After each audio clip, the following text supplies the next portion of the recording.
It is 1 o'clock. Good afternoon. I'm Lucas Panzica. Tennessee men's basketball heads down to Austin on Saturday for the SEC Big 12 Challenge. The 18th-ranked Vols taking on the Texas Longhorns. Rick Barnes returns to where he spent 17 seasons and is the winningest coach in school history. Vols and Longhorns tip off at 7 p.m. Catch the Vol Network action right here on The Zone. Elsewhere in the SEC Big 12 Challenge, Alabama takes on the defending champs Baylor at 3 p.m. and 12th-ranked Kentucky visits Allen Fieldhouse to play 5th-ranked Kansas for a 5 p.m. tip-off. Vanderbilt will keep it in the SEC on Saturday, a 5 p.m. tip against last-place Georgia in Memorial Gym. Commodores have now lost 3 in a row. Their last win came against the Bulldogs. Also in Music City, Belmont hosting UT Martin at 2 p.m. at the Curb Center. Bruins coming off a win at Austin Peay yesterday.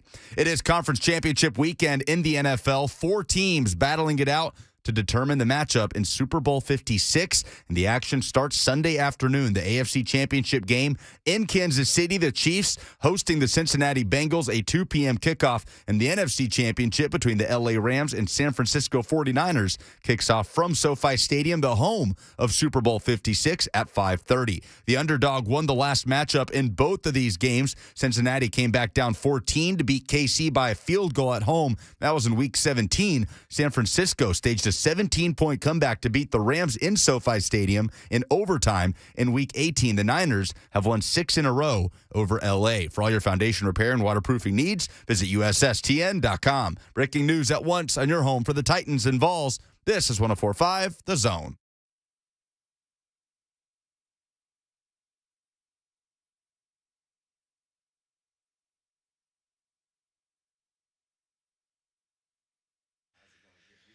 Blaine and Mickey, 104.5 The Zone. What's up, everybody? What day is it? It's Friday, all day long. Happy Friday to you. I mean, your weekend's basically started. What are you doing? Just hang out with us for the next 2 hours. Don't be productive with your work when you can just hang out with us. Why would you? No, it's Friday, man. You're just supposed to relax, man. You're only supposed to work 2 hours on Friday.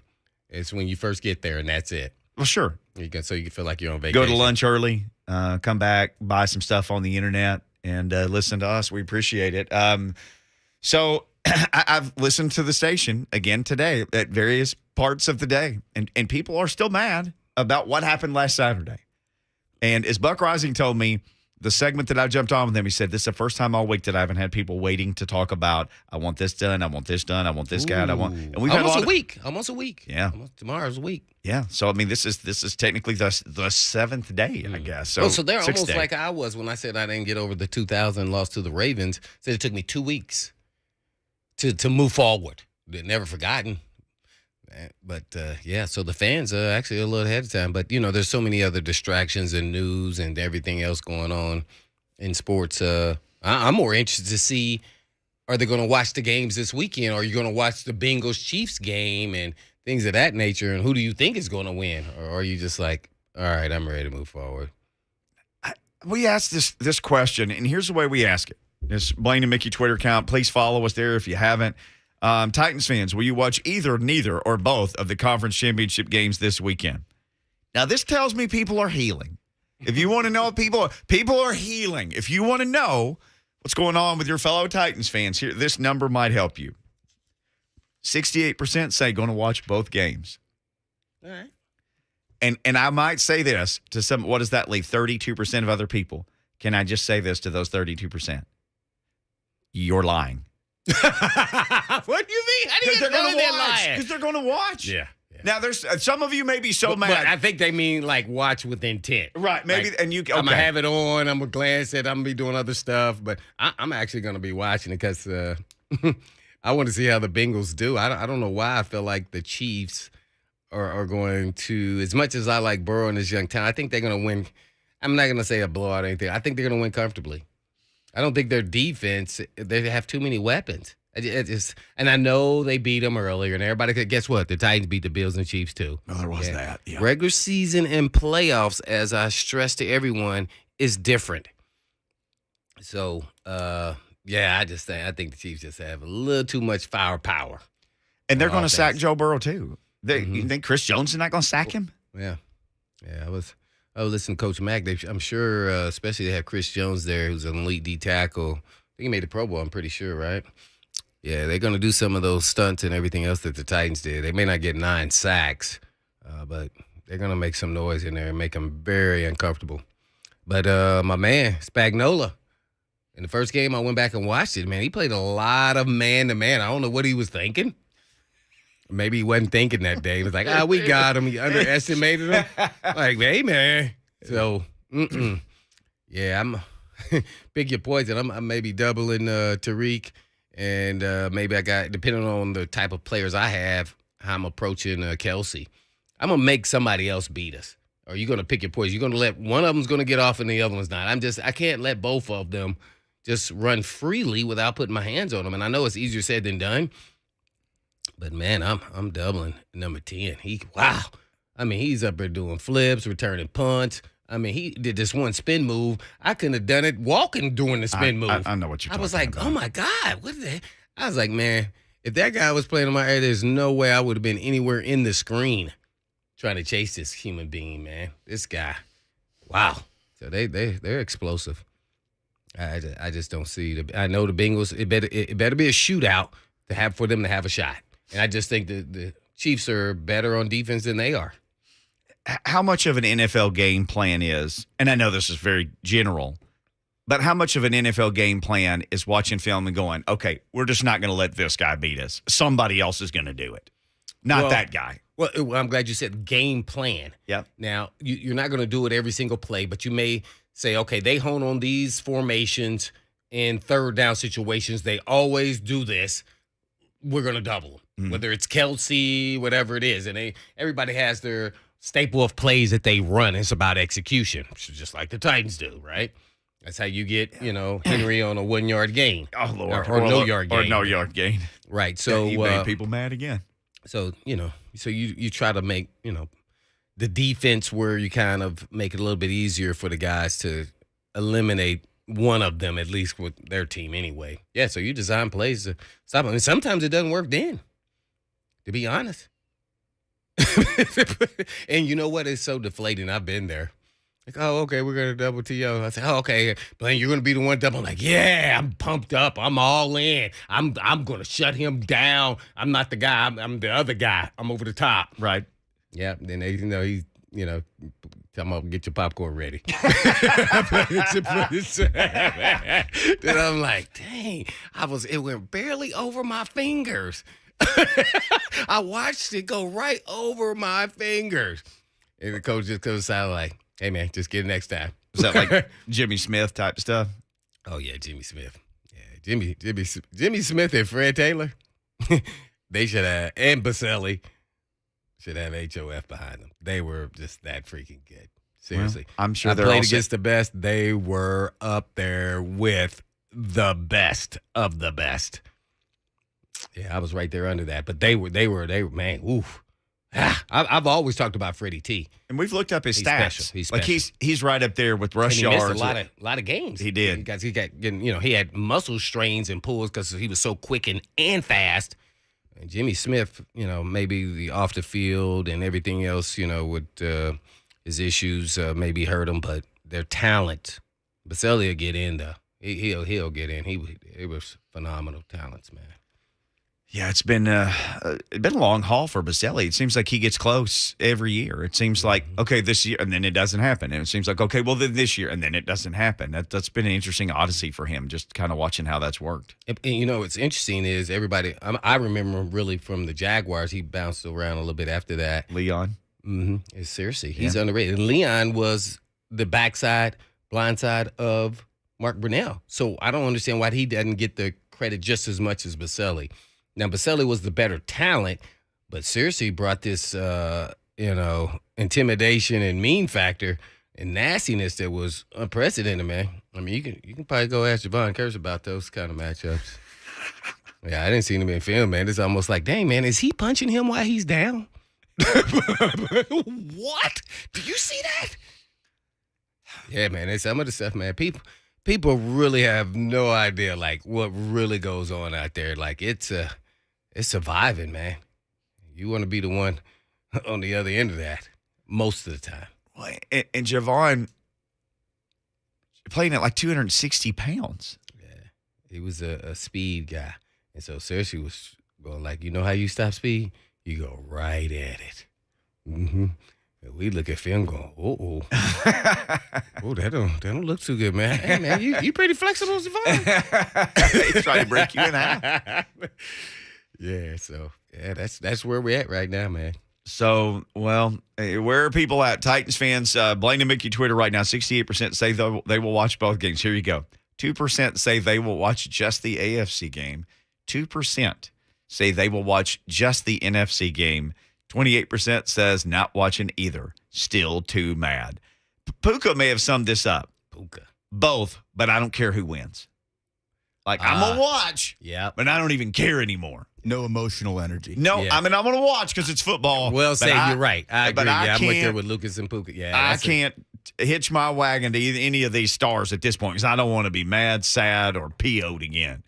At the end of the day. If you're in the Titans fan, you're looking at the AFC and go, well, I'm tired of Mahomes. And then you can't cheer for the Bengals because they just beat you. I mean, so it's just like, all right, where do we go? Although there are some sick people out there. Some sick people. Who want the team that beat them to go on and win everything else because they can say, well, we lost to the best. Oh, yeah, people always say that. But I'll never understand that. I want terrible things to happen to the team that beats my team. Yeah, I want the Chiefs. Terrible things. I want the Chiefs to actually blow them out. That's what I want. I think He's not going to make me feel any better. I think that would comfort. I just want them to lose. What, Lucas? I think that would comfort people saying, Pat Mahomes does this thing and puts up 45 and they blow him out. Okay, we weren't going to get past that anyway. Can I just say, though, I want whoever wins from the NFC, I want them to beat the brakes off of whomever from the AFC. I don't want to see any AFC teams prosper.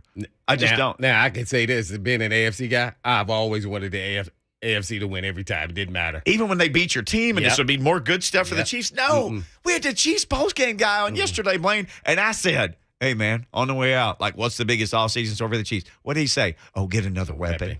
What the? What? Yeah. Did that not just send, like, cold chills down your spine?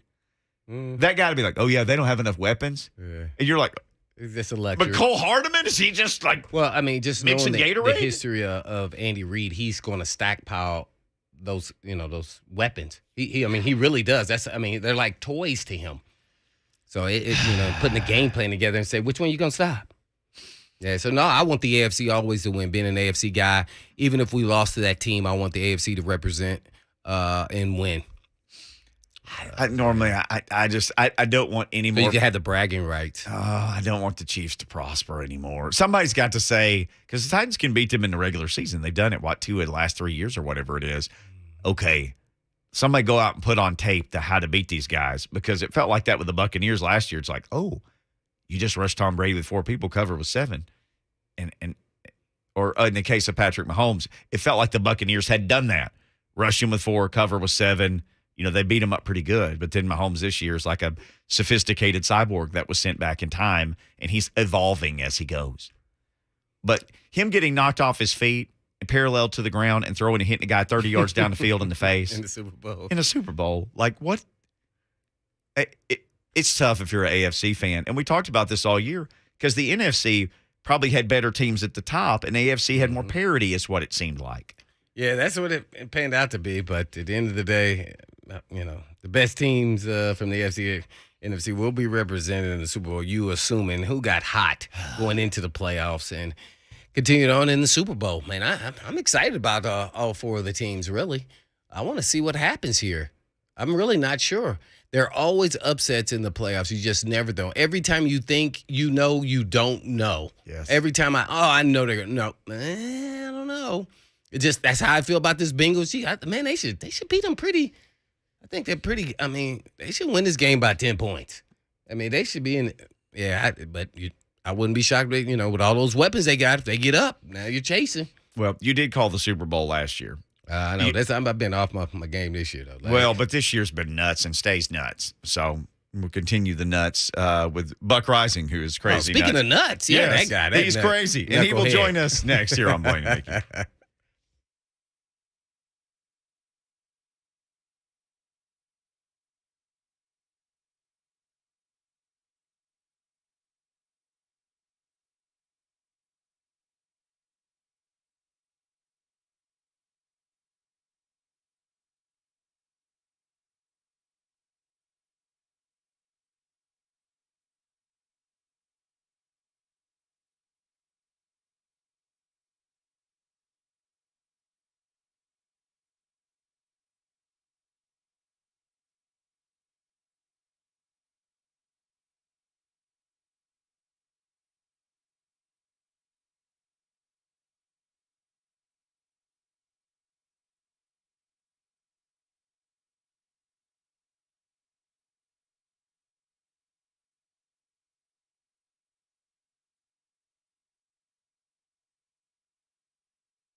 Blaine and Mickey, 104.5 The Zone. Kick it a few minutes here with our man Buck Reising, who joins us. He's from the Buck Reising Show and the Install and A to Z Sports and just anywhere that you look for content on the internet. Just Google Buck Reising. It's everywhere. Brought to you by Two Rivers Ford. They're everywhere. They're home of the non-commissioned sales people. Appreciate them making it possible each week. Buck, this, as you walked in, because I always I like to come out of the gate with like some hot question for Buck, some hot topic. The Texans are having a second interview today with Josh McCown, who's never coached anything but high school football. Now, he did play a long time. This, meanwhile, while the Jags are trying to smash Fangio and Balky together, just daring Byron Leftwich to take some other job. This AFC South is the gift that just never stops giving. They're really stupid. What? It turns out. You so stupid. Like No, you so dumb. You so dumb. For real. For real. Like they're just really, really stupid. We can't say that in my house, man. I'll get him put on punishment. If Rabble heard you call someone stupid, my son, he'd be like, "You don't say the S word." Rabble. Earmuffs. Because the Jags and the Texans are stupid. I mean, I don't know. Like the whole. Here's the only reason the McCown thing makes any kind of sense is because everywhere Josh McCown has been, he is a notable leader of men. Yes. Right? And as a head coach, you can find coordinators who can bolster them. But if you've never had experience doing that outside of the high school levels, it is difficult to imagine that you would be adept at doing it at the professional level, because it's easy. It's a lot easier to be smarter than people in college football than it is in the pros. Shout out Urban Meyer, the last resident of the AFC South. Just had to get a shout out on Urban Meyer, right? That guy Still the stinks. dumbest thing in sports. Man. That guy, Right there, man. you know what? No, Urban Meyer may be low hanging fruit, but I just get kick him and keep kicking him until Anyway, yeah, they're really dumb. Dumb franchises stay bad. Turns out the Jags and the Texans are dumb. What is the biggest conclusion? Just moving on into Titans topics with Buck Reising. What's the biggest conclusion that you've come to about this team or about that game or any part of how the season ended? It's the biggest conclusion that you've come to over the last 6 days. The way that they're playing football isn't good enough to keep up with these guys. I'm talking Chiefs, Bills, even Bengals as Joe Burrow gets better and gets more help around him. If they don't get that man some protection this offseason, everybody should be fired around him, because it can't be Quentin Spain giving up 9 sacks and then chirping at Jeffrey Simmons after the fact. Like, you want to talk about dumb. But with these three teams, all right, the other tops of the various divisions in the AFC, we talk about Super Bowl windows, but even the window of getting left behind at this point, we have seen them have success with the style of offense that they play. And I'm not saying that they just need to completely revolutionize their play style. But when I think of the way that the Titans play offense, the word that comes to mind is stubborn. And at some point, you have to be willing to adapt, even though you have had great success with this formula. It has been 4 years now. It's not that much different from Arthur to Todd, other than the fact that Todd is not Arthur. Like, the play calling is similar. The schematics of it are similar. It's just who's the guy calling the plays, and the difference between Arthur and Todd is that Arthur has something special that makes him head coach quality, and Todd is TBD. But with all this being said, like, they can run the football with Derrick Henry. Like, you can run the football. The Bengals run the football. They do it poorly because they got a bad offensive line, but you can run the football and have success. It does not need to be, all right, Derrick Henry needs to get 20 attempts in our running game for us to have success. All these hollow stats, like they were undefeated for a period of time when Derrick Henry got over 100 yards. I don't care about that. You need to play a style of football that is not going to make these things so tight to the chest for you, because you insist on ball control and then leaning on your defense. Defense year over year, Blaine, you could speak to this better than I can. That's the hardest thing to reproduce because of the physical toll that it takes on your body. It's difficult for defenses to stay that good for a consistent amount of time. I think they really need to have some self-reflection about whether the way that they're doing this thing is good enough to get them over the hump. In their current window, and maybe we'll bring that up again later, and configuration, can this team switch to that other thing? Or is it going to take another OC, another quarterback, the end of Derrick Henry's time here. What's the harbinger of like the bell that rings in the distance and says they're going to do that? I mean, they damn sure have the personnel to. I'm looking at A.J. Brown during that 49ers game, and like that's as much a Ryan Tannehill performance as it is A.J. Brown. But turns out if you volume feed the football to your best football player, and at some point Derek is going to cease to be their best football player. That point may have happened with Jeff Simmons looking the way that he does. Derek is still a spectacular talent and has done some incredible things. But at some point there needs to be this realization, and they know they have great playmakers. Julio is still a playmaker. A.J. Brown is consistently a great playmaker in these situations as long as his health holds up. They have the personnel to do this. It's just, are they willing to adapt their style of play, or is it going to be like everything else with Mike Vrabel, which is double middle fingers? I know more than you.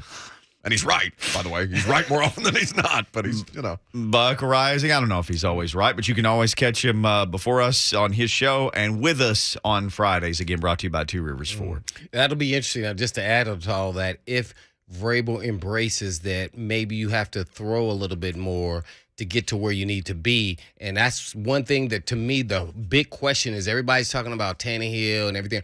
That is the question, because that has become the norm. You saw the Bills. You could say, we would have slowed the game down, but would you have won the game? No. You still would have lost 28-24. You still would have lost the game. You got to put up points in the playoffs. So it'll be interesting to see how much they tweak. I don't think he's going to do that, but I sure hope he does. You know what? Me neither, Blaine. I think it's going to look almost exactly the same next year. Well, let's move forward now. I guess we're all kind of licking our wounds and move forward, at least me anyway. What do you see the plan of attack for the salary cap, as well as players that are free agents, and who kind of fits, that they're going to bring back or not? Let's just start with Harold Landry. Do you think he'll be back? The roster churns every 30% every year, as Coach Mack talks about, and everybody knows. So you cover him closer than anybody. You think he will be back? Yeah, Harold needs to be back in some form or fashion, right? Whether that's an extension, the franchise tag would not be an ideal circumstance, especially where your cap is right now. But Harold should be their top priority. And as much as I love Ben Jones and as important as he is, but they can find ways to get Ben back. I think that the priorities, as I look at it with players who might be in question, I think that Julio needs to be back, not just because he's under contract until 2024, but because I think there's still something there for them to utilize. I think Lawan needs to be back, even though the numbers may make sense to trim some fat there, and Harold Landry absolutely has to be back. Now, as far as free agents are concerned, I know people like Deontay Foreman, but I think that you can find ways to find another Deontay Foreman. It's not essential to have that specific guy back. You can recreate a lot of what you had in Foreman. I think that when you're going through the list of somebody like Zach Cunningham, I think that Zach Cunningham is a great player. I think the finances right now make that a difficult decision to make. Jack Rabbit, you can get out from under that contract this year, and in theory, with Caleb Farley, you have the talent there to kind of make that hurt a little less based on his development. But Harold Landry absolutely has to be the priority for this team to re-sign, and it's going to be somewhere between $17 and probably $19 million average annual value. But we all know if they can get him on a long-term extension, they can backload the cap hit and make 2022 palatable in a way that gives them some flexibility. It'd be a long-term contract, not actually an extension, right? It would be a contract, correct, Right. Extension, because his contract is officially up. Yeah, and I'm glad you brought all those guys up now. So then what do you do with A.J. Brown, as well as their contract's not up, and as well as Simmons, who I think is on his fifth-year option? Or He will be. They can pick up his fifth-year option heading into next year. So that decision. So do you give him a long-term deal? I would do the fifth-year option for Jeff because it's only $10 million. Like, I think Jeff's going to be up in that same kind of price range as Harold, given the quality and given the way that things are kind of shifting, playing defense with the interior pressure. There's a premium placed on that now as opposed to these edge guys. Edge guys still going to get paid, but you're seeing the price point for interior guys go up. So I think it's more financially feasible to pick up Jeff's fifth-year option. And AJ is contract eligible as we sit, or extension eligible as we sit here now. I think you run the risk of that price getting higher if you let him play it out, because you want to talk about motivated in a contract here. We've seen more pedestrian players exceed their year-to-year ability in a contract year. A.J. Brown motivated with money on the line, I think is something that you may not want to risk in the way that you did for Rashaan Evans or Corey Davis or another one of these guys who you kind of said, all right, go out and prove it to me. Show me that you're worth the money. Then we'll talk after the fact. I think getting ahead of that A.J. thing would be beneficial. I'm going to throw something by you, and I learned all this my last year in the league with Andy Reid, is you sign your young players, you get them for cheaper before they hit the last year of their contract. Yep. So you give them an extension. You may be paying a lot up front, but in the long haul, because you know they're elite players, you're going to win that game. So I would sign Simmons as well as A.J. Brown.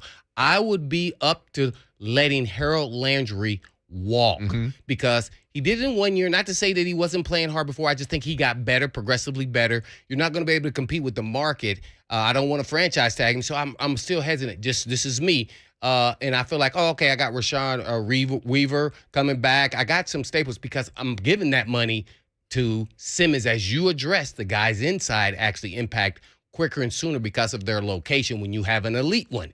So if I don't have an elite player, and I got Bud Dupree on the hook. So at some point, you got to start spreading your money around and not all of it to your defensive ends, and depending on what you're going to do with Lawan and Ben Jones and how you're going to navigate through that, or even Saffold, to your point. So what do you think about that idea? No, I think what you bring up is absolutely valid, right? Because at some point, you've already allotted your finances to a certain position. And as soon as they signed Bud to that contract, the clock started ticking on Harold. You do have that kind of talent because Autry's under contract. Simmons is going to be around. Bud Dupree signed a 5-year deal last offseason. The price point on Bud goes up, but also a part of this is Kevin Byard gets more expensive. And Kevin Byard was saying that he is willing to restructure his contract to make room for somebody like Harold. But the thing that made the Tannehill restructure so surprising is that John Robinson doesn't do that. He doesn't like to, he was the first guest I had on the radio show when we started doing it.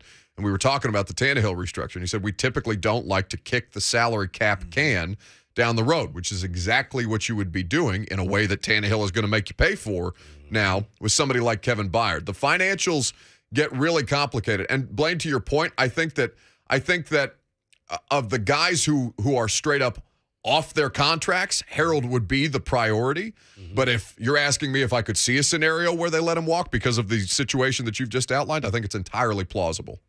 And, by the way, I did the same thing Byard did that GMs don't care anything about. They're going to go with their plan regardless of players volunteer to redo their contracts. And actually, Byard wouldn't be like taking a pay cut or anything. He may be restructuring his deal where he gets more money up front, and though he gets cash in pocket to invest in whatever he wants to do with it, then letting it go prolonged throughout the season. So it's a benefit for him as well as them at the same time. It's just not like I know some people were talking like he was giving $2 million away or something like that. Nah, it doesn't work that way. Well, and just a note, his cap hit is 15.8 right. next year. It's up there. So they may restructure his contract. He's got the second highest cap hit right after Tannehill. Tannehill accounts for over 18% of their salary cap next year. All right, now I'm glad you brought up Tannehill. Now, if you're in the situation of the Titans, is there any way, do you see, there's always a way, but do you see any possibility of them getting out of this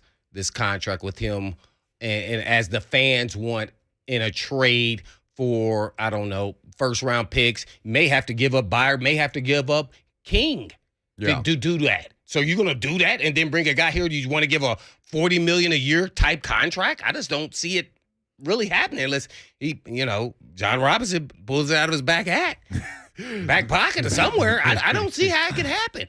They should. Here's what I'll say: they are going to explore. Well, they have to. That's the nature of the business. Every possibility. But if you're asking me if there's one out there that makes sense off the bat, it's not. There's not a Goff Stafford trade that exists this year, right? That is the anomaly as opposed to the precedent at this point. So to get that contract off the books, it would have to be somebody who's in a bad quarterback situation, but has a roster that's ready to win. And there's not a lot of Pittsburgh comes to mind, but they should be able to get somebody like Kenny Pickett based on where they're selecting right now with as weak as the quarterback draft is. I don't see them being able to move that contract this year when it's so much easier to get out from under it next season and just try to continue to bolster the roster with the players that you have right now. One more question I have to ask. King has 2 years left on his deal. How long do you stick with this crew, the nucleus of the guys, What's to he give them look- a chance to get to that bowl? Listen, I think that the Derrick Henry like peak performance window, Right, of course. it's probably next season. It's probably next season. And they know that, right? That's why that contract's structured that way. You probably have one more legit crack at this with Derrick Henry, as we all associate Derrick Henry with being. No doubt. We're on with Buck Reising, giving us the business today. He sure is. So you got into a little bit about Ryan Tannehill. He was a lot of people's anger a week ago tomorrow. The other guy who received most of the anger was Brian Downing, who you touched on briefly. What do you say to all those people who just still can't believe he's the OC and are thinking, well, they're going to coach the Pro Bowl, which that's odd because they didn't used to work that way. But they'll just do that and then they're going to let him go. And they're just. It feels like we've got bad news for those people. Yeah, tough. Yeah. Tough. I mean, you don't get to make that call. I don't get to make that call. Mike Vrabel made that call when he endorsed Todd Downing as strongly as he did. And you can say that's Mike being political or professional or however, but you don't have to be that. Mike does not do individual praise very often. And so when he says that he considers Todd Downing to be a great coach, not a good coach, because of his relationships with the rest of the assistant coaches on the staff, the way that he's able to communicate with the players, that to me says, plus the way that they're talking about it internally, that Todd Downing is going to be the offensive coordinator next year. Do you think? Whoa. You just said he was a great coach? Mike No, said I'm just saying. No, you said that Vrabel said he was a great coach. hell yes. No, that Vrabel said Todd Downing. No, is a that's great what I'm saying. Yeah. That was a thing. That was a quote. Yeah, that was exactly what that was, I think. I don't know what thing that was, but that is not true. Yeah, well, That's not a true statement. That's not true. Blaine, not based on, and the thing That's about not it a is, true Blaine, statement. it looked like If I that. really give you, like, if I scouted this team and I've watched this team like I did as a player, I could read every freaking play they run every time. That is not called greatness. That's the thing. That Blaine, is not they're the called great. exact I same. can tell you as Hilton soon as they did. line up in their splits, and this is what they're going to run. They got tight splits here in this formation. They're going to run this. If they run out to get wide, they're going to run in cuts. I can tell you exactly what they're going to do. That is not great. You know who else did? The damn Bengals. Right, when they're coming out publicly and that's saying, why I I don't knew study exactly our what was gonna team be like there. that, because I'll sit down and say this is my cheat code right here, and it's very simplistic. So him to say great is that's an outright lie. No, now Yeah, notice. that's an outright lie. Sorry. Notice I said his words, not mine. I don't. If he thinks that's great, then we in a world of hurt. 16 points as the number 1 overall seed with that offensive talent. Not great. That's not true. Not great, Bob. Wait, one more thing. He got me rolling now. Okay. If we got down by 14 points versus one of these AFC teams, do you think we're going to come back Blaine, we with watched that it. offense? Blaine, we watched it in the championship game. They couldn't against Kansas City. Well, but they're great. He's great. They're great. Nah, that is this. Nah. I was sitting in the press box with you that's for not- this Bengals game as they were down, and it's like, hey, they're just going to keep running it. More running. They're running. the only team in football that does that. Down 2 scores Now- in the second half. Now, Run. to your point, though, you can get away with that in the regular season, but in the playoffs, it's different. Yeah. It's just different because the sense of urgency is there exponentially. That it's, you just can't get by it. And we've seen it in 2 straight home playoff games. What do you want to do? You want to run the ball? Today, you're not going to run the ball because we've got 1 game left to make sure you don't run the ball. It's decided. Against the Ravens, against the Bengals, you are not going to be efficient running the football. We're going to take you out of what you want to do, and you're going to peter out. Man, you just brought back all that stuff after the game that I had. You just Mad brought it back again? out. That's why they Brought it back. You just brought it back out. Buddy, that's why I got a job. All right, if you're mad again, I'm mad all over again. It's going to take me 615-737-1045. another week. But good stuff, man. Thank you. Have a great weekend, guys. Wow. All right, the Hornets' nest has been kicked. You've got the phone number. Oh, man. Also, I've got some Jimmy G numbers and some 49er numbers for all of you who want to do some comparison. You're going to be mad about those, too. You're not going to be mad about this. It's Free Ticket Friday with 104.5 The Zone and Ye Old Nashville Predators. Big caller number 5 now at 615-737-1045 for your chance to win tickets to see the Preds versus the Vancouver Canucks in Smashville on Tuesday, February 1st. The puck drops at 7. You don't want to miss it. Here's what you want. More information on Predators tickets. So just go to NashvillePredators.com/tickets and find your single game tickets and get yourself to Smashville today. Now caller number 5. Get yourself some. Word.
Blaine and Mickey, 104.5 The Zone. Appreciate you hanging out with us.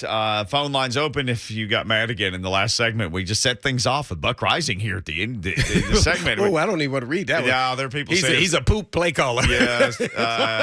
Jay, we were... Stop that, Lucas. The subject of Todd Downing came up, and do we have the audio from that, Lucas? I know you guys... What did Mike He just Grebel... opened up a scab on me, man. That's just what happened. It's gushing blood from underneath that scab right now. I'm the one I'm getting collateral damage here. Man, come on, man. I went back and watched that game like 5 times, man. Okay, before you get into those notes. I'm not gonna do it. Okay, all right. This is what Mike Grebel did say about Todd Downing right after the season ended. I think Todd does a great job. I think he's a great coach. I think he's a hard worker, and there's always going to be calls you'd like to have back. There's plays you'd like to have back, but I don't evaluate things. I try to see how guys communicate with each other, the players. Are we all on the same page? Is there, good communication? How do we do on third down? How do we do in the red zone?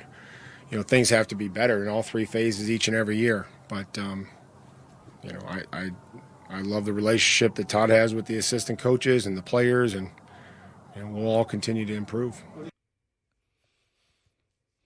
I feel like the therapist here, but how does that make you feel when you hear that? I had to take a deep breath.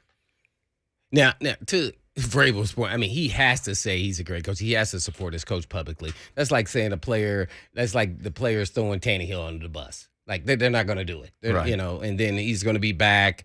That doesn't mean he's not still looking for other coordinators and everything else. So I don't mind everything you say, but for the word great is not supposed to be in part of this conversation. Right. Hey, he's a good OC. He's good for us. But great, the great is the Chiefs and the Bills. You saw the offense with those guys pulling the trigger. That's great. That was fun. So yeah, unfortunately, I get it, but I'm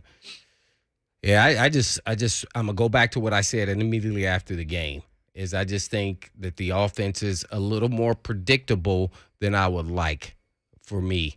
The way I studied film, and I went back and watched it multiple times, and then I got the wide copy to see how I would approach and all the tips that you get from studying from a secondary point of view.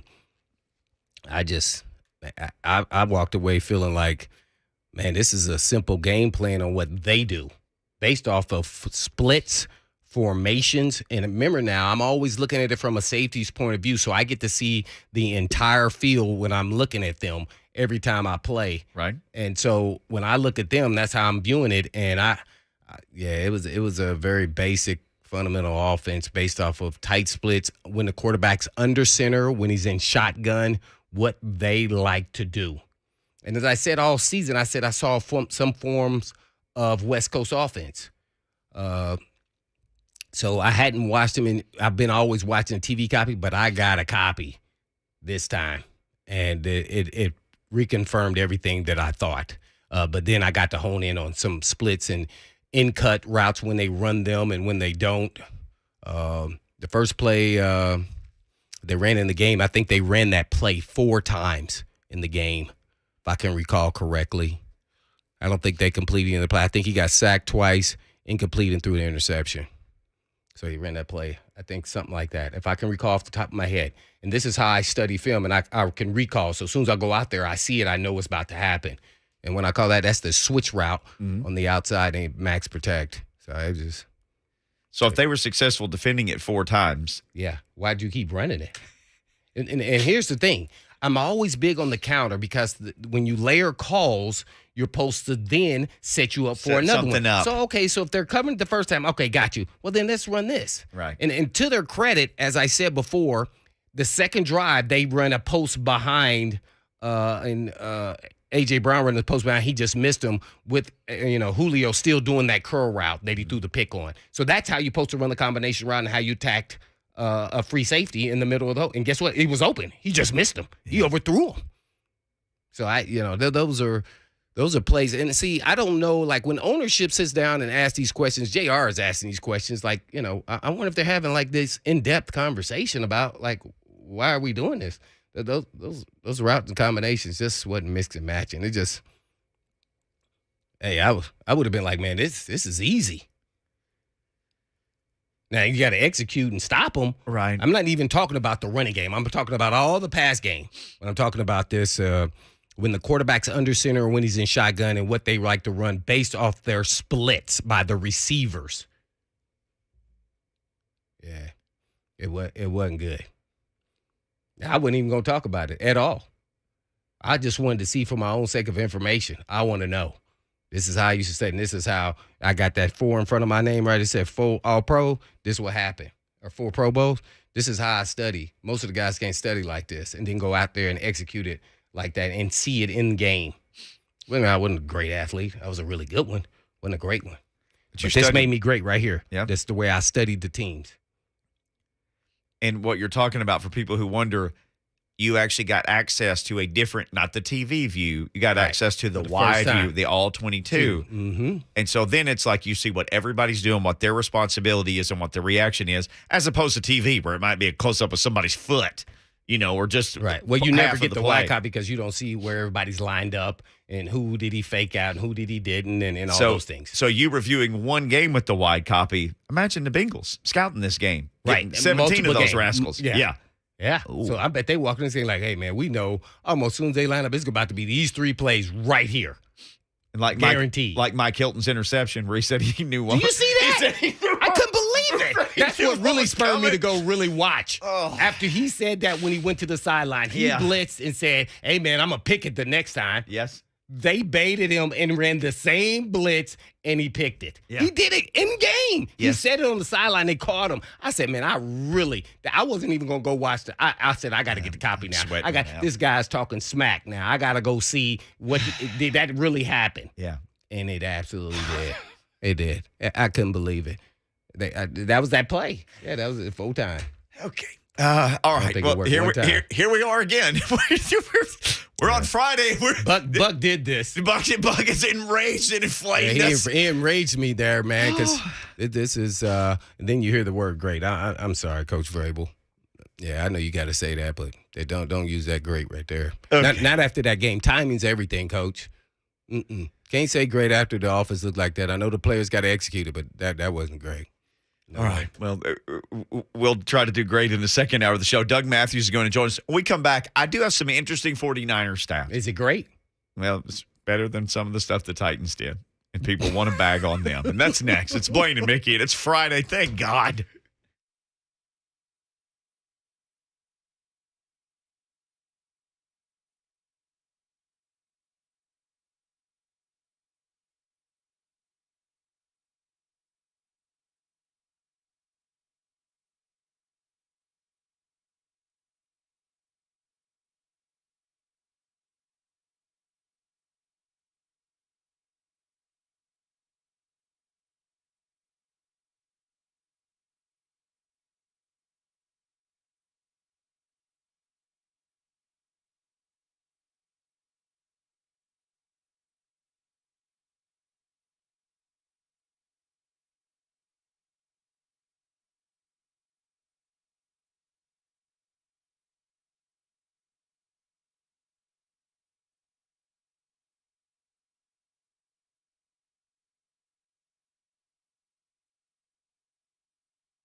It is 2:01. Good afternoon. I'm Lucas Panzica. Big Saturday of college hoops coming up tomorrow. Tennessee headed down to Austin for the SEC Big 12 Challenge. The 18th ranked Vols will take on the Texas Longhorns as Rick Barnes returns to where he spent 17 seasons and is the winningest coach in school history. Vols and Longhorns tip off at 7 p.m.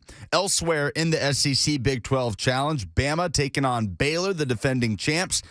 And 12th-ranked Kentucky visiting 5th-ranked Kansas in Allen Fieldhouse. That one at 5 p.m. Vanderbilt's going to keep it in conference on Saturday. A 5 p.m. tip-off against Georgia in Memorial Gym. The Bulldogs last in the SEC right now. Commodores have lost 3 straight. Their last win came against UGA.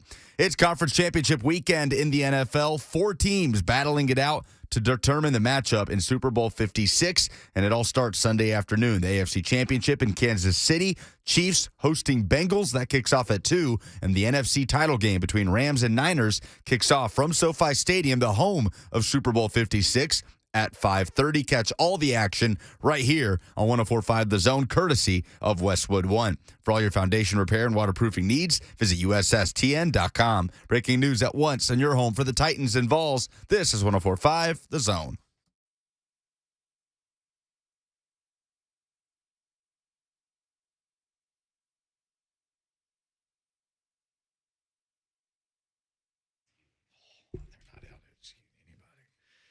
Blaine and Mickey, 104.5 The Zone. What's up? Happy Friday, everybody. Doug Mathews coming up in about 20 minutes. I forgot. I teased this earlier. I teased this yesterday. Mike Grebel is the coach of the year. I said I was going to hit that in the last segment, and I didn't, so I'm just paying off that tease if you were listening to the end of the show. I told you he was also, they were the staff as the coaches in the Pro Bowl? Yeah. What happened? When did that change? Because it used to be the team that lost the championship game. I have no idea. Man, they got a busy schedule. I mean, man, they got to go to the Senior Bowl. I don't know how many staff members go, but Vrabel will be there and all the scouting guys. Man, it's I always wonder, do the coaches like being there for the practices as much as the players or not? I mean, it was like a vacation, really. I mean, we always leaned on the veterans. I remember Junior Seau, the late, great Junior Seau, man, bless his soul. I forgot who the coaching staff was. Man, it might have been Cower. But he was like, hey, man, we practicing a little too hard and too long. We got to go. and then he followed it up with like, I got tea time at this time. And I believe he said that one time, and we never practiced more than an hour after that. Yeah. Pro Bowl practices? Yeah. Not supposed to be strenuous, huh? Well, they put limitation on what you can run anyway as far as you're supposed to. But right. You know, some of the guys out there doing their own thing, man. It's crazy. You're not supposed to blitz and step on. I mean, dude, you're not supposed to do, man. I mean, man, it's just. Can I just tell you, though, I'm sick. I will watch the Pro Bowl pregame show, and then I'll watch the whole game. Then I'll be sad when it's over because there's nothing, Blaine. Oh, wow. We got to drive to Birmingham to watch the Michigan Panthers.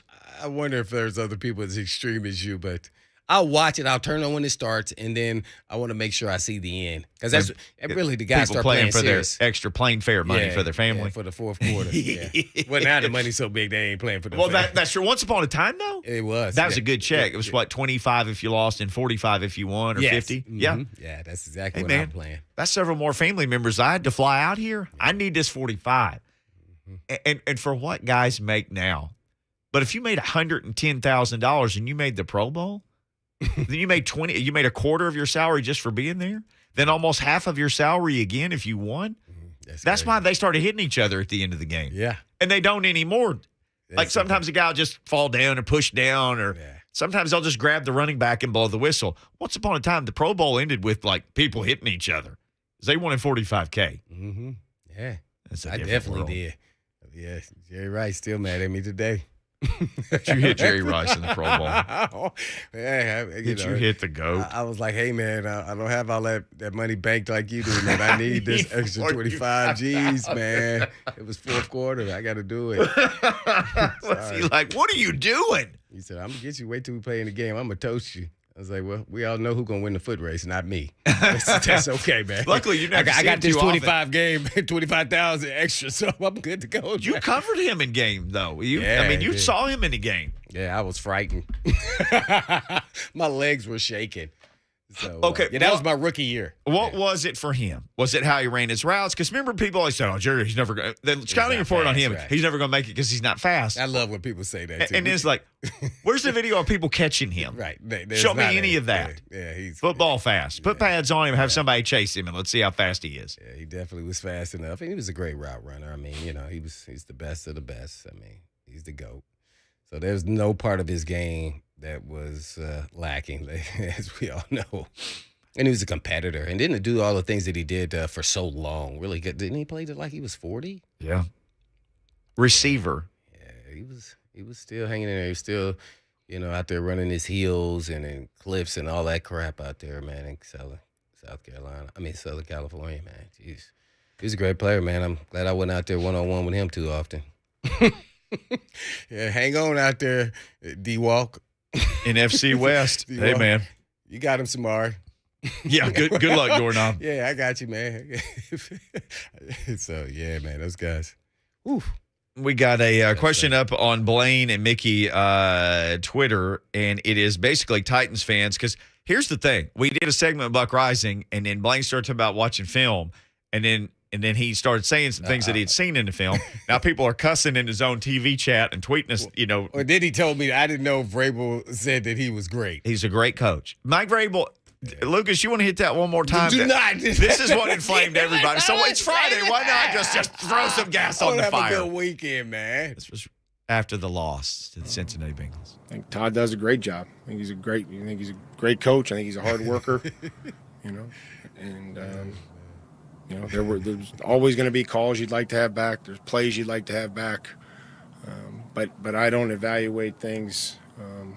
I try to see how guys communicate with each other, the players. Are we all on the same page? Is there, good communication? How do we do on third down? How do we do in the red zone? And, things have to be better in all three phases each and every year. But, I love the relationship that Todd has with the assistant coaches and the players, and we'll all continue to improve. You know what the great irony of that clip is? Lucas, do you have your headphones on to hear that? I had my headphones on, but I was not listening again. Is that there are just sirens blaring in the background. It's like just screaming. Because they knew Vrabel was giving a bunch of BS. Oh, people in the They zone. said, this is alert. We got to pick him up. Something's wrong with him. Oh, it's so hot in here. Cousin Andrew says you might as well whiz in my Cheerios, Mickey. Tennessee Tim says Downing calls plays like he's playing Madden against the computer.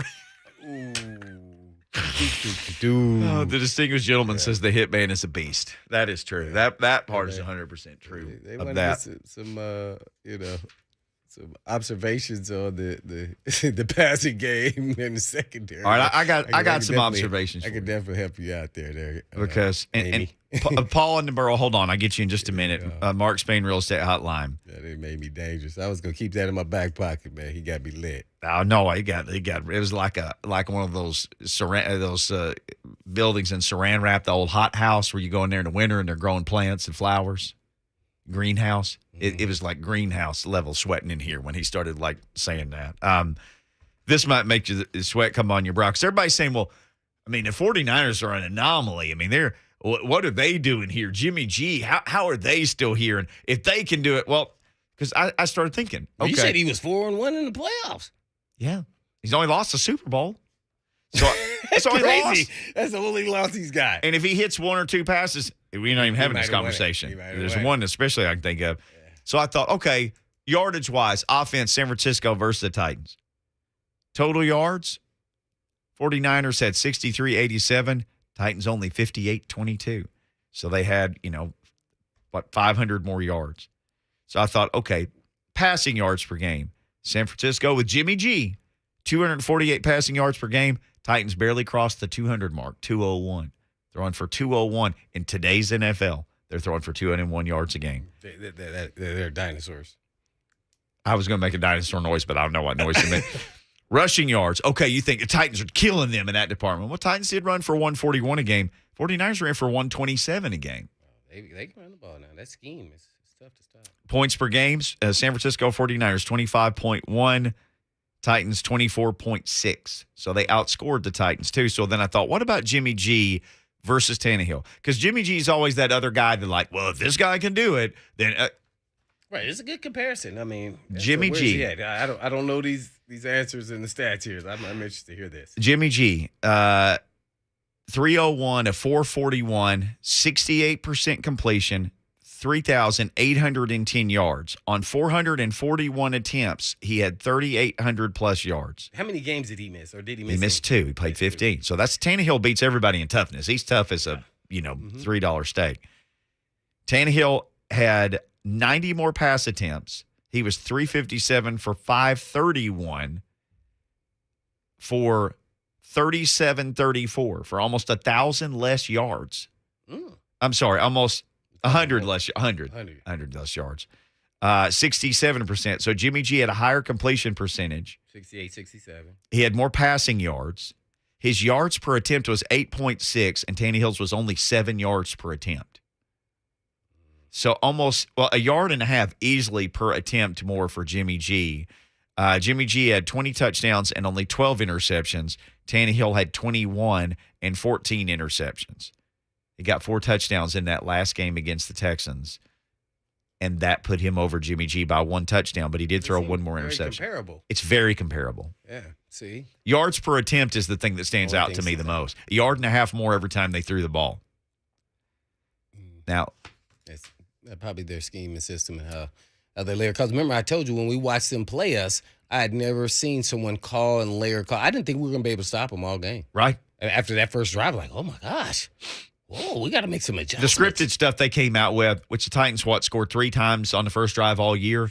That thing that the 49ers came out with was like a hot knife going through butter. Ooh. Oh, man. Credit the defense for how they made adjustments. Skip. But and actually, I think Tannehill is better than Jimmy G. Yeah. All around, I think he's a better runner. If we're just looking at their traits, Yep. traits are how fast they can run and arm strength and all those things. Jimmy G may have maybe a quicker release, but their traits. I mean, Tannehill I think is a little bit better. They both seem to be not clutch. We shall see. If that's going to go away if Jimmy G wins a Super Bowl or gets to another one. I mean, dang, I've been to 2 Super Bowls. Right. So he didn't do too much the last game, though, in Green Bay, but it was bad weather and everything. But, man. Yeah. So very similar, Jimmy G and Tannehill. And people Statistically. talk about, statistically. And people talk about Jimmy G. It's the same guys, Ryan Tannehill. But a yard and a half more per attempt was the thing that stood out to me the most. Let's grab one quick phone call, Lucas. I know we're against the break, but Paul has been kind and waited and held. That's our boss. I don't know. Maybe it is. Paul, what's Thanks going for on, calling, man? Paul, Thanks for calling. Appreciate you participating. Yes, sir. You're on. Yeah.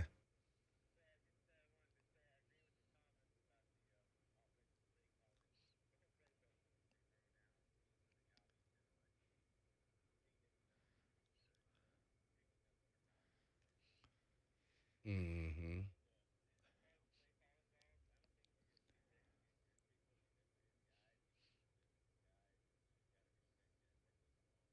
Mm-hmm. However.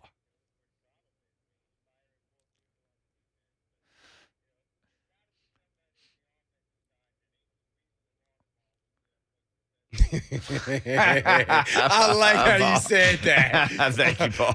Oh, man. Hey, man. That's just not going to work. Defense didn't cut it, man. Y'all coaches on the defense side, y'all had to get it done, man. Defensive line coach. After those 9 sacks, defensive line coach assistant to the assistant, you didn't get it done, man. Hey, man. Big Jeff said you didn't have the towel placed properly in his locker. And he's not even mad about it, but we are. Oh, man. Got to go. Speaking of that, we got to go. Doug Mathews set to join us next. Lots going on Rocky Top. We'll get into all that with our college coach, Doug Mathews, next.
Blaine and Mickey 104.5, The Zone. Lots of Titans talk this week. Lots of football talk as always. We know we got basketball season coming up. Don't worry. We got that covered for you too. Every day from 1 to 3. Doug Mathews is our guest. Yeah, we got Super Bowl on in the studio. Big Ben and the Steelers versus the Cardinals. I can tell you there is one of the wildest. Warner. Ken Wisenhunt. Yes, they keep showing Wisenhunt too, which just makes. I remember Titans watching fans that throw up in whole their mouth season. a I little. thought Kurt Warner was calling plays. And if I'm not mistaken, Because didn't Matt Leinart start off the season as a starter? well, I was going to say there's Bruce Arians right there calling plays for the Steelers. Mm-hmm. And he was the guru. He was the dude, Yeah. not the whiz. No. No, there's Bruce Arians right there. And if they can tackle who's James Harrison, remember he got an interception Oh, man. I and got ran tired 99 watching. yards or whatever.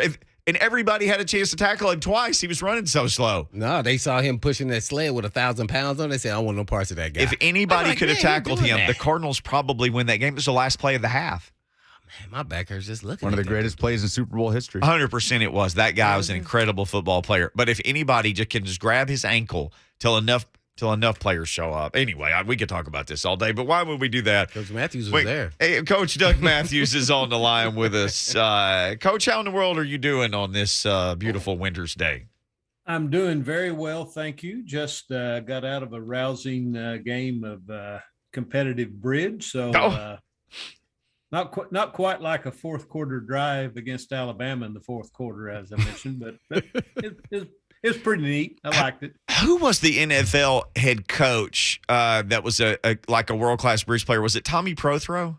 Yes, Prothro was. Yeah. Yep. Man, great recall. I don't know if he's world class, but he certainly was very good. Several of those head football coaches have been in the past, especially after they hung up the cleats, so to speak, or the whistle, I guess would be more appropriate. Sure. Well, Josh Heupel, I don't know if he's a bridge player or world class, but he has been on the job for a year as the Tennessee head coach. So I'll start with this today. It's been a year. What's going well? What do you say? This is where he needs to maybe step things up a little. You know, I've really sat back and looked at this, and I'll be talking much more about in more depth, obviously, on the Big Orange Sunday shows. But, you know, I think any fair-minded person, if you looked at where this program was when he came in, the number of players that were either leaving or said they were leaving, top players, 4 or 5 starters that he didn't even have an opportunity to visit with. The fact that there certainly was going to be something negative that was going to happen with the NCAA recruiting investigation. I think the guy's done a wonderful job. I've been very impressed with him, the way he has handled things. I really like the way that he talks to people, interacts with people. I think he seems to be a very smart young man. And after this first year, I think it's pretty clear that we know now exactly what his offense is. He's got that in place. Certainly he'll add things, and it'll be better next year because of another year and another spring in it. We know what his defense is, the style of defense he's going to play. We know what his kicking game is. So all those things are in place. Now you just have to refine them and get players, more comfortable with them. There's certainly on defense, there's some areas that they must improve on. Most of it has to do, I think, with understanding the defense a little bit better. But particularly on that side of the ball, I think there's some key areas in fundamentals that the coaches have to do a better job of ingraining in the players. Just basic things like contain and keeping a quarterback in the pocket. Tennessee got hurt almost every game they lost this year from a defensive perspective. It involved a running quarterback running for a lot of yards. Matt Corral. Yeah. Well, Corral, Ole Miss, Alabama, Pitt. Most every game they lost was that had something to do with it. Now, obviously, Georgia, Alabama, a couple of those teams didn't make much difference really, but so that's some things they have to correct. But I like where they are. He has started rebuilding the base. You must rebuild if you're going to get to the championship level. You can take shortcuts if you want to, and maybe get there. But if you're not bringing in about 20 high school prospects, 20 freshmen per class, if you're living on on some type of transfer, whether it be junior college or transfer portal. That'll help you for a year or two, but you got to put those 20, 21, 19 freshman classes together to get where you need to be. It's going to take a little bit longer maybe, but he has done that this year. I don't think they're done yet.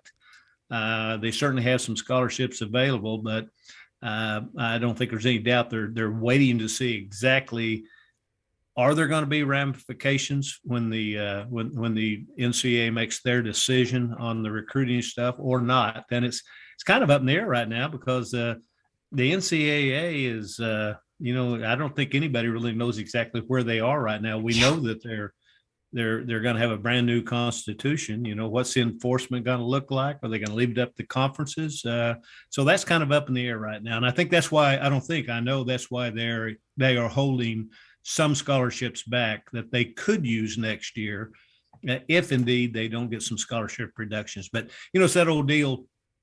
The head coach I used to work for, John Major, used to say all the time, and I love this statement, you got to hope for the best, but prepare for the worst. And so, you got to prepare for something bad in that area. It may not happen. It's not great, but you got to prepare for it. And I think Tennessee's done that.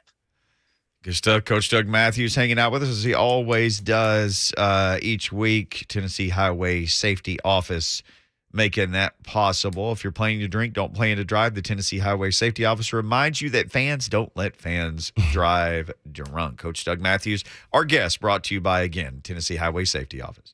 Well, Coach, that's why you are the coach. We're with Coach Doug Mathews, and I'm not a coach. But you just said that's why they're holding back scholarships. I'm trying to figure out how you're referencing that, because if it was me, until I get a penalty, I'm using all my scholarships. I mean, you got to take them from me. You got to hit us next year. Is that how it works or no? Well, they held a few back this previous year. Now, the ones that they held back were made up for because you had that 1 year free COVID year where you could, they didn't count against you. Now they're starting to count against you. So, Blaine, I don't know exactly where they are, but I'm close on this. They probably have, when everybody reports, if everybody reports, they probably going to have, somewhere around 10 scholarships available. They could use those now with the transfer portal players if they want, because after this semester's already started, so they won't be coming in till summer, and then you're going to have a few more available at that time. I do know they're holding back scholarships. I think it's probably prudent, and quite frankly, I don't know that the head football coach has a lot to do with this. I'm not saying he's for it or against it, but that's an athletic department and a university decision. Got you. That's that's a little pay grade above his. Now, certainly he's in the loop, but I think it's more. Chancellor Plowman has handled this NCAA investigation from the get-go, and she is 100% in charge of that. And I'm just don't know this, but I think I'm pretty solid ground that she's the one that's saying, "Hey, this is what we need to do." Coach White has a part in it, certainly, or athletic director White, Danny White, and certainly the head football coach does. But it's that's coming almost directly from her. And let me just say this: I agree with her on this. You bring in too many, then you're going to push it forward next year. Another year to 2023. Tennessee is in a rebuilding, and they're going to be in a rebuilding in regards to how many scholarships they sign this year. So I think they want to get it over with, and then we move forward after that. All right. Well, I know they have, 18 early enrollees. I don't know all the guys' names off the top of my head, but do you see anybody, if you know them, who may, maybe get some playing time sooner than later, you think? For those 18, Blaine, are walk-ons, what are referred to as preferred walk-on. I get asked this all the time. What is a preferred walk-on? Well, a preferred walk-on is just somebody that can come in early, and you're only allowed, most of the time it happens going into fall practice, you're only allowed before school starts 105 players, 85 of which can be on scholarship. So that's where the preferred walk-on comes in. But some of these young men, a couple of them, one of them here from Nashville, NBA, really a highly recruited player that went to Nebraska. So, Jackson Hanna. Yeah, this is a guess. I have not asked anybody up there. I'm not going to ask anybody because they probably wouldn't answer it. If they did, they wouldn't want to. But my guess, and I'm not saying this about Hannah or anyone particular, I wouldn't be surprised when it's all said and done if some of these preferred walk-ons are not getting some name, image, likeness. If you're from Tennessee, and I'm just assuming, again, I don't want anybody to think I'm talking about Hannah, because I'm not in particular. But let's say let's just use him as an example. I'm assuming he's got pretty good grades. He graduated from MBA. He's going to qualify for, of course, the lottery scholarship right off the bat, and anybody else in this state. So I wouldn't be surprised if I know it was discussed a good bit by this staff, by this head football coach, about do we want to try to get some of these young men involved in name, image, likeness. Now, again, the university cannot have anything to do with that, but obviously we see what's going on out there. The alumni from almost every school is getting involved in this. But they got 14 others come in. That includes one transfer portal guy, Mincy, who will be in the battle for the starting right tackle. That's the only TP, the only transfer portal guy they got coming in right now. And I would say the ones to look at, if you look at the areas of need with this team next year, that where you would think some freshmen could play, all four of their signee wide receivers are early enrollees. They have not added. They lost two really fine players there, Peyton and Jones Jr. Really fine starters, both starters. They got some talented sophomores there, but they have not brought another transfer portal player in yet. They had one they thought were going to get, but didn't come. So that's an area. And Blaine, I think we would all agree there's not an easy place to play in the Southeastern Conference for any position freshman coming in, but the easier certainly would be wide receiver, because you can get by with just talent out there, and experience is nice, but talent, your blocking is pretty simple. You block the guy in front of you. Yeah. You may not be able to get him blocked, but at least you know who to block on that. So that area, they're really high on one of their offensive linemen, the Nichols youngster. But again, that is a tough offensive line, defensive line. You got to be a special player to play as a true freshman. Yeah, no doubt. In this league. So if that happens, I know they would rather it be somebody else and let that young man, as I like to call him, soak a little bit. But that they may have to play him. But the bottom line is they got 14 more youngsters that weren't there last year that are there this year that they have recruited. I really try to talk about this every time. Remember, Coach Heupel did not bring in a single scholarship player other than a few, 3 or 4, maybe 5 transfer portal players. Mm-hmm. Everybody else on this team last year were not recruited by he or his staff. Now he's got at least with what's coming in next fall, 20 players coming in that he and his staff have recruited to their system. So I always try to keep that in mind when I'm talking about what this team looks like right now, or what it will look like in 2020. Well, with the coach, Doug Mathews, I guess one more for me is I'm a little concerned. I saw Jeremy Banks posted that he was the biggest, strongest, fastest guy. Like he was coming out to the draft, and then he deleted it. I mean, where are we at with this, or do we even know? Well, I don't know. Have you already? Again, I don't keep up with the NFL draft that much. No, I've not seen his name anywhere. But don't you have to declare to that? I think you have to by Monday, or was it this past Monday? I don't know. I would say this. Yeah, I was getting a little nervous. I'm like, man, they need some middle linebackers.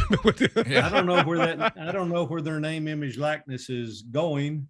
I got a pretty good idea where it's coming from, but if I was going to keep a player on this team, he'd be one. I mean, you take him out of that linebacker core, and that's well, let me put it like this: I wouldn't want to be coaching them next year. Okay. All right. That's what we needed right there. We're on with Coach Doug Mathews, keeping it real. Appreciate it, Coach. So, Coach, Mike Wilson did a story this week from the Knoxville News Sentinel about some of those third-tier type violations the Vols had turned in. And if people wonder how just absurd some of this stuff is, like a kid dribbled a basketball once on the court while he was getting a picture taken. And if he had dribbled it on the carpet, he would have been fine, but he dribbled it on the court. And there was another one where some guys got stuck behind a crowd and followed the Vol walk, and that was a violation. Would people even believe what all the things are that are actually violations? No, and you know what? They don't mean anything. Roy Kramer told me when he was commissioner one time. Coach Kramer actually hired me at Vanderbilt, and when we were just discussing it. He said the average number now, back then they called them secondary violations, primary and secondary. They got it by levels, but a level 3 would qualify as a secondary violation. He said, Doug, he said the average number per year when he was commissioner per school of secondary violations was 50. That was the average. Yeah. Now that included all sports, but sometimes you run into a player, that it means absolutely nothing. Maybe it's a hand slap. Maybe it's not. There's only two things that are going to get you in serious trouble in the Southeastern Conference or any conference in the NCAA. Number one is doing something to change a player's grades to get him admitted or eligible.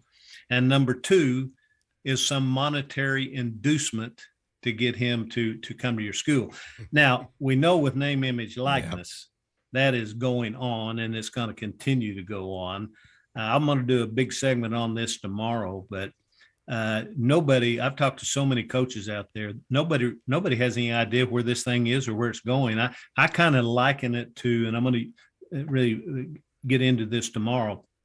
It's kind of like you're in the middle of a storm. You're out on the ocean or a big lake. You're in a storm, and you kind of keep calm. You don't really know how you're going to get out of it or maybe where you're going, but you got to keep calm and let that storm pass. That's where these coaches are in name, image, likeness right now, because it is all over the place. You got players that are going at almost not every school, but many schools. You got players that are going in the transfer portal just for the simple reason to try to get more money or get money from maybe the school that you're at, or and again, we're talking about name, image, likeness from another school. Yeah. There's no question, absolutely no question that programs, schools, football programs are making contact with players that play at other universities, many in their own conference, in the Southeastern Conference in our case. There's no question that's going on. And there's nothing out there that can stop anybody right now. But my point on the storm is, and just staying calm, because this is going to be addressed, and they'll eventually get this thing refined where you can do this and you can't do that. But right now, there's just simply not any rules. There's really not any rules out there right now, and we're going to have a lot of people asking for forgiveness when all this comes due here, and they're probably going to get it. But that's where we are in name, image, likeness right now. It's all over the place, all over the place. Well, the coach will be listening football Saturday, Big Orange Sunday, both on 104.5 The Zone. I always love our segments with you as well. Thank you, Coach. Have a great weekend. I'll be tuned in, Coach. Same to you all, and we'll talk next week. Yes, sir. Coach Doug Mathews, always great catching up with him. When we come back, it'll be great catching up with you because we're going to call our shot next. It is on the Zone TV chat, or you can tweet us at Blaine and Mickey, or you can just call the Mark Spain Real Estate Hotline, 615-737-1045. We will call our shot next. And my shot has something to do. The 49ers have to do something Blaine did. That's going to have something to do with my shot. So you got to come back and hear it right now. Be caller number 5. That's a tease. Wow. Be caller number 5 now for a chance to win tickets to see the Preds and the Canucks in Smashville. Tuesday, February 1st, it's Free Ticket Friday with the Zone and the Nashville Predators. Puck drops it. They're only going to drop one at 7 p.m. on Tuesday, February 1st. Again, Preds and Canucks, 615-737-1045. Caller 5 will get you there. Hockey in full swing in Smashville. You want to get yourself some more information or some tickets, here's what you do. Just go to NashvillePredators.com/tickets. That's where the magic happens. Well, that in Smashville. Call now. We can talk about Willis.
Blaine and Mickey, 104.5 The Zone. Give us 3 steps here to call our shot. We'll do that. Call your shot. We do it every Friday. Brought to you by Chattanooga Whiskey. Available at your favorite Nashville retail store. Drink Chattanooga Whiskey. Enjoy responsibly. We're doing the show. We're enjoying the Super Bowl from 2009, the Cardinals and the Steelers. Oh, I'm calling my shot. The Steelers win. They throw it to Santonio Holmes. That's an all-time throw. In the corner of the end zone. And an all-time catch. He was as covered as you could be. That was crazy. So this game, there were some amazing plays. We're just like, oh my, look at that guy. Oh, there's that guy. Man, you watch any Super Bowl and it's like, oh man, I forgot about that guy. That might be the first Super Bowl that I remember everything about. You know what I mean? Like the way the game went, the biggest plays, everything that happened. Okay, every time you say something like that, somebody gets an AARP card in the mail because you made us feel so old. Yeah. What was the one before that? The 2008 season?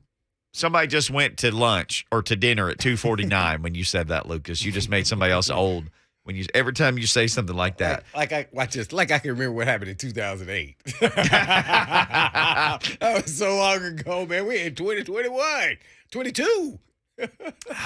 Oh, wait, no. It was the Giants, right? It was never mind. Meanwhile, he just got off of Google. One. He just got off of Google. Yeah, I had to look it up. I have very vivid memories of the Cowboys-Broncos Super Bowl, which was after the 77 season. Watch this. Cowboys and the Broncos played in the Super Bowl? Yes, they did. And former Cowboys. Watch this. Who was the quarterback? Craig Norton?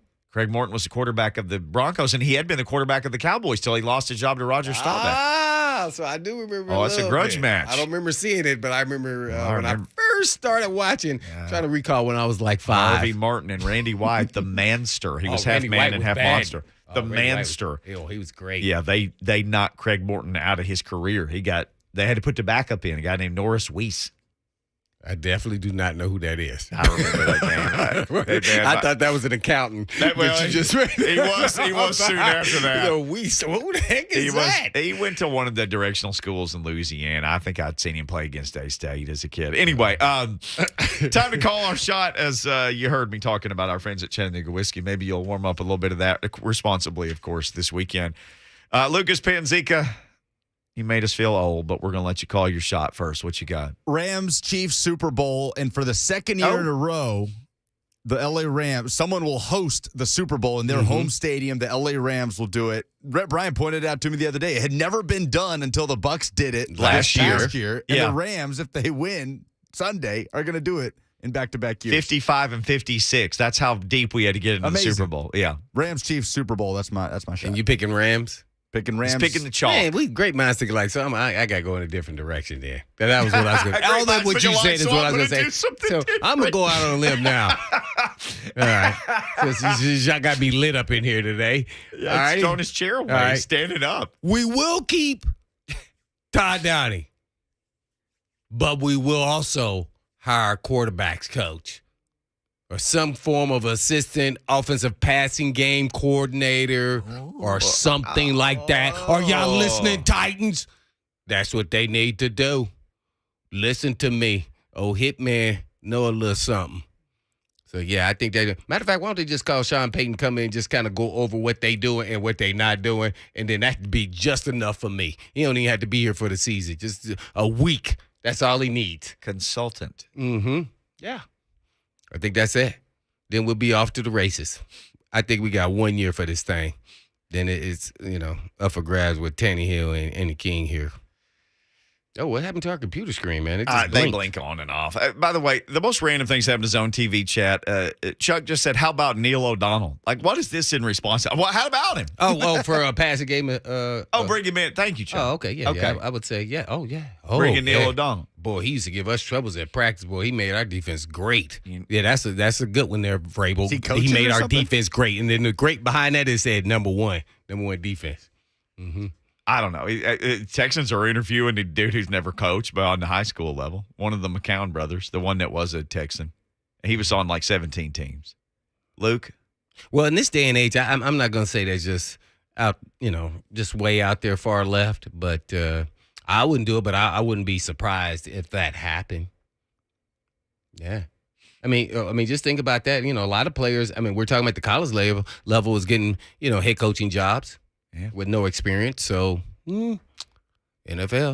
Here we go. Wouldn't be surprised. All right, we got to go. Here's my thing. Blaine and his teammates once beat the Jags 3 times in a season. The 49ers are trying to do that to the Rams. So I'm going to say that they do it in honor of you and your teammates. They beat them a 3rd time to go to the Super Bowl. Wow. Yeah. Boom. And if that happens, Garoppolo wins the Super Bowl, goes to the Super Bowl, then I'm going to be like, Tannehill can go to the Super Bowl too. It's going to renew everyone's hope. There's a plan here. This is multi-layered. And it just got sunny and now it's cloudy after I said that. We got to go. Yes, we do. 3HL coming up next. All right. Peace. Peace.